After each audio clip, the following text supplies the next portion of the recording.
España exige visado de tránsito a los viajeros con pasaportes senegales desde febrero. Expertos en migraciones aseguran que con esta medida pues, se intenta impedir que ciudadanos de un tercer país puedan pasar por territorio español y pedir asilo.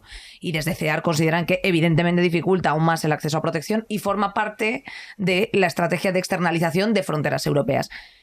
Porque, bueno, pues obviamente pone en peligro la vida de muchas personas. ¿Qué es esto de la externalización de fronteras, Malik? La externalización de las fronteras es más o menos lo más fácil que podemos ver lo que pasa en España, ¿no? Con Marruecos, ¿no? Cuando España paga dinero a Marruecos para que Marruecos pueda hacer el trabajo sucio, podemos ver, por ejemplo, en el caso de Melilla, cuando el gobierno acusa a la policía marroquí la que ha matado y la policía, ¿sabes? Que es una forma de externalizar, claro. Que los marroquíes van a hacer el trabajo sucio, pero van a recibir dinero y esto se lleva haciendo desde muchos años. Yo creo que no solo es España, es el Unión Europeo que hace esto, ¿no? De externalizar las fronteras para que les hagan el trabajo sucio.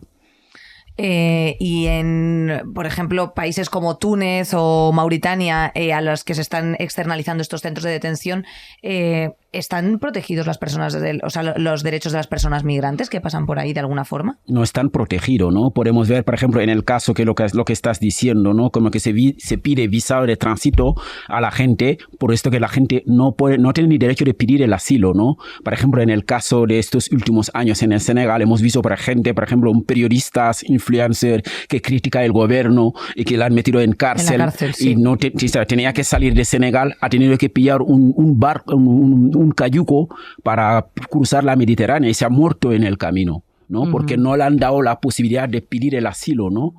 Casos como esto, como la de Ibrahima Gueye, que se ha muerto solo porque quería protegerse, porque tenía un gobierno que le perseguía, que le quería meter en cárcel. Con estos tipos de normativas que ponen, solo permite estas cosas, ¿no? Que la gente coja un camino peligroso para quedarse en el mar.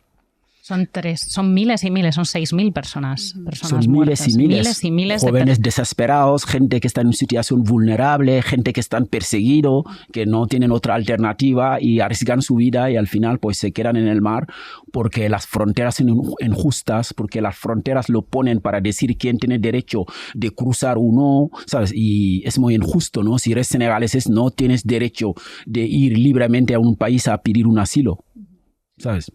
Sí, porque en teoría deberían poder tener acceso a pedir asilo en las embajadas, ¿no? Europeas, pero ese acceso está restringido, no se da.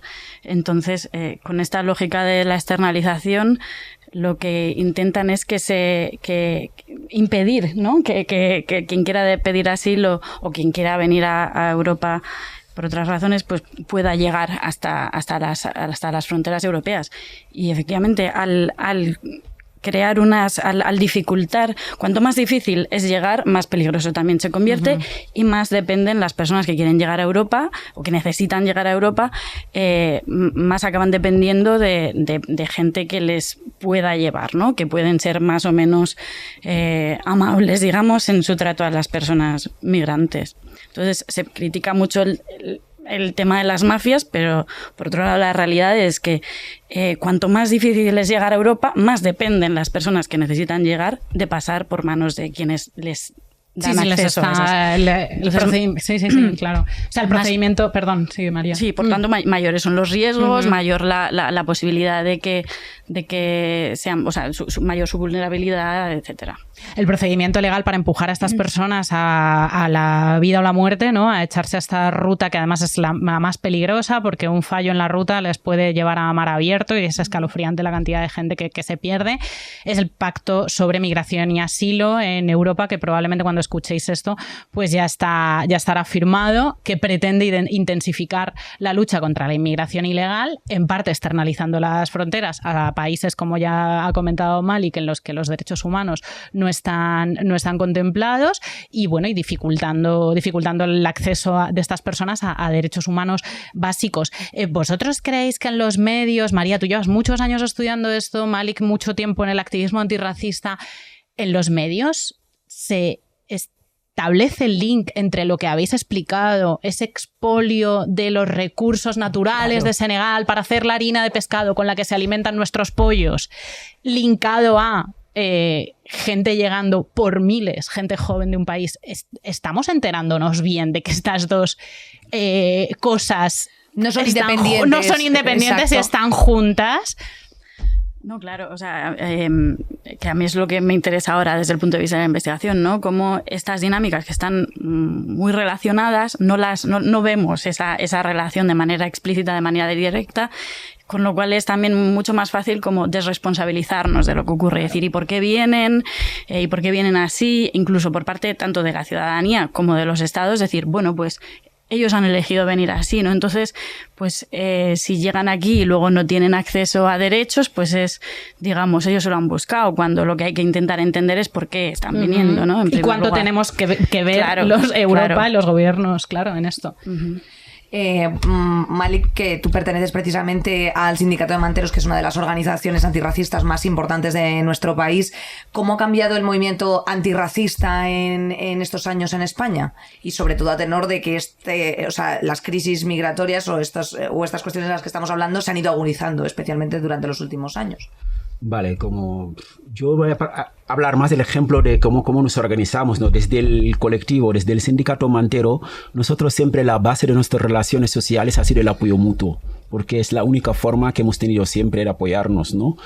Lamentablemente este apoyo mutuo que hacemos pues muchas veces se nos criminaliza para decir que somos una mafia, ¿no? Cuando una sociedad se apoya entre ellos, bueno, porque claro, efectivamente. Claro, siempre se nos criminaliza también de esto, porque no existe otra alternativa, ¿no? Y yo creo que estos últimos años en los medios de comunicación en España cada vez hay un discurso más racista, ¿no? Yo creo que en el contexto de la crisis los partidos xenófobos han aprovechado para que cale su discurso, que no hay para todos, ¿sabes?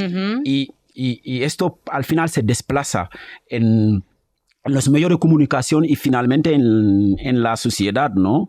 Que muchas veces vemos que la gente racista pues se siente más legitimado, ¿no? A la hora de ejercer el racismo con una persona, por ejemplo, vulnerable que vende a la calle, ¿no? Muchas veces los insultos racistas que reciben esto, porque la gente estamos acostumbrados a normalizar los discursos racistas en los medios de comunicación. Y en las instituciones. Y las instituciones también. Y como cuando los partidos de derecha tengan un discurso racista porque les da votos, pues los partidos de izquierda no les interesa mucho el racismo porque piensas que les restan votos, ¿no?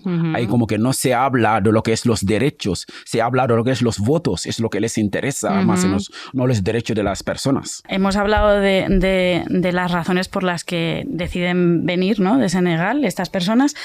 Pero luego, y cómo eso está relacionado a nuestro consumo, pero no hemos llegado a hablar todavía de que también está relacionado a la economía aquí en España. O sea, luego quien viene, mucha de la gente que viene de Senegal acaba trabajando, por ejemplo, en el campo, recogiendo nuestras verduras, nuestra fruta.